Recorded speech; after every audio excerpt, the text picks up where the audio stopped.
Before we start, I'd like to do a bit of housekeeping. If you've been keeping up with my channel, you know that my plan was to release a new video every week in honor of Halloween. Check out these two if you want to see what I'm talking about.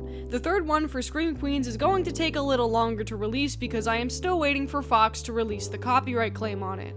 I won't bore you with fair use drama, but this video was uploaded at the end of September, giving them 30 days to dispute or drop the claim. So no matter what, the video will be released by October 31st because the claim will be resolved in one way or another. And even if it's not resolved in my favor, I will still publish it by Halloween because YouTube is not my job, and I am not equipped to fully fight the system. However, I figured I might as well try. So to hold you over, I figured I'd drop a buffer video about the business of Drag Race, a topic I can now discuss more freely because I no longer work for their parent company. And before you ask, I worked for a completely different branch of the place and I have no real insider knowledge of VH1 itself. However, I know enough about the TV business to provide some decent answers to many frequently asked questions about why Drag Race as a franchise is the way it is. None of this is 100% fact, of course, but educated guesses have to be worth something in this economy, am I right? Let's start with question number 1. Why are US Drag Race seasons so long nowadays? Prior to season 9, RuPaul's Drag Race only had a home on one cable channel and one cable channel only, Logo TV. Logo is a channel owned by Paramount Global, originally launched back in 2005 with the intention of catering to LGBTQ+ audiences. World of Wonder, the production company that produces Drag Race, which is a separate entity from the network that distributes it, pitched the concept for the show to Logo, with the first season airing in 2009. The series remained there until around 2016-2017 when it was transferred to VH1, also owned by Paramount Global, likely because of the show's popularity and wanting to get more eyes on the product. Logo was just happy to have Drag Race, so the business decisions likely stayed in World of Wonder's hands for the most part. But because VH1 is a more well-known and complex entity, they have more of a hand in both the marketing and distribution of the show. For example, Bob the Drag Queen explained in her podcast that while World of Wonder shoots the season, Viacom, which is now branded as Paramount, I know it's very confusing, shoots the promos. So while World of Wonder has the most say in the development and production of the show itself, VH1 and Paramount by proxy have the most say in how it's actually distributed. And because cable is dying, which is a common theme you'll see throughout this video, a lot of decisions are happening behind the scenes because cable is dying and nobody knows what to do about it, brands have to take advantage of products that actually pull eyeballs to TV every week. So for the past few years, VH1 has ordered a certain amount of episodes, and regardless of how impractical that number is, World of Wonder has to fulfill that request. With the exception of season 8, which had 10 episodes, 14 episodes has pretty much been the standard for Drag Race, but season 13 and 14 each had 16 episodes. This is presumably what VH1 ordered and what World of Wonder had to adhere to, hence the double premieres and the excessive number of non-elimination episodes to pad out the episode count. The alternative to filler episodes is to add more girls to the cast to eliminate, which is the current rumor for what's happening with season 15, so we'll see how that goes. Question number 2. Why did Celebrity Drag Race get better production than All-Star 7? Why did All-Star 7 not get a red carpet treatment? So in addition to networks trying to keep eyes on cable, they are also trying to divert attention to another place, their own individual streaming services. And because there are so many of them, you need to pull in viewers with either compelling originals or recognizable IP.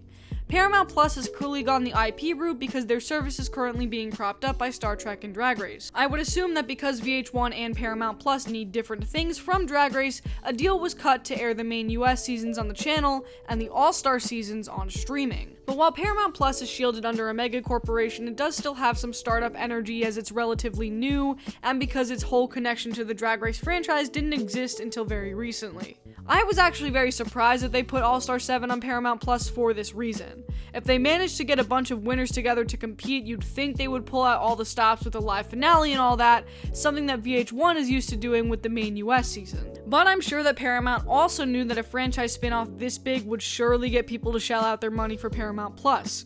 This would indicate to me that streaming is more of a priority to them right now than cable might be, but in exchange that might mean forgoing all of the live production experience that comes with a VH1 backing. For example, Secret Celebrity Drag Race is a made-for-cable show. I haven't watched it, but from what I understand, it's basically The Masked Singer. Traditional channels are used to this kind of format, so it's easier to pull together, not to mention scheduling a live finale for something like All-Star 7 would have been logistically challenging because of the potential for leaks, something that we've already had to deal with in the past anyway. For Secret Celebrity Drag Race, no queens are actually involved, so it's way easier to keep a live production under wraps.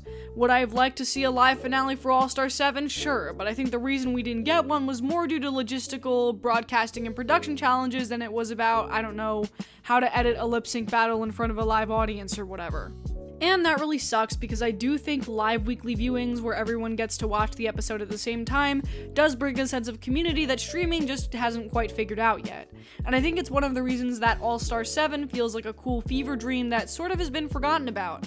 To Paramount, it was a business decision, not the pageant victory lap that I think a lot of people wanted it to be. Question number 3, why don't Ru and Michelle host all of the international spin-offs?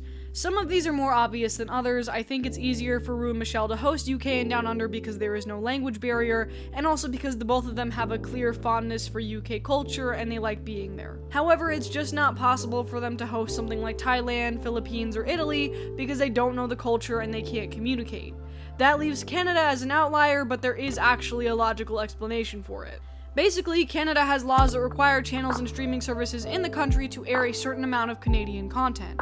The government also gives incentives and tax breaks to these production companies if they meet a threshold of their cast and crew being Canadian, meaning that bringing on 2 Americans as cast members isn't really worth it in the long run financially. I think a lot of people had apprehensions about this when it first started becoming more popular with the international franchises, but I think the international hosts do a good enough job, and sometimes we would be better off with Ru and Michelle just sticking to the American seasons. Question number 4, why is there no cash prize for the UK winners? RuPaul's Drag Race UK is produced by BBC Three, which means that it's funded with public money and the network likely has not been able to justify using $100,000 of those funds for a competition prize. Additionally, no series on BBC Three can be sponsored, meaning that they can't even hook up with another company to procure prize money in that way, or even some smaller physical prizes like getaways or makeup.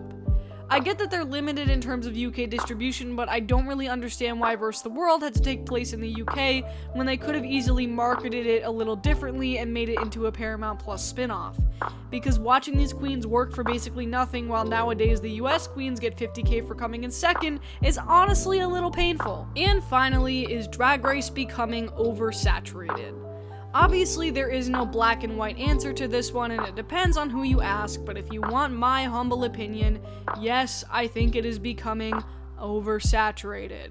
Don't grab your tomatoes yet, just hear me out. Do I think it's a good thing that more queens are getting a national and international platform for exposure each year?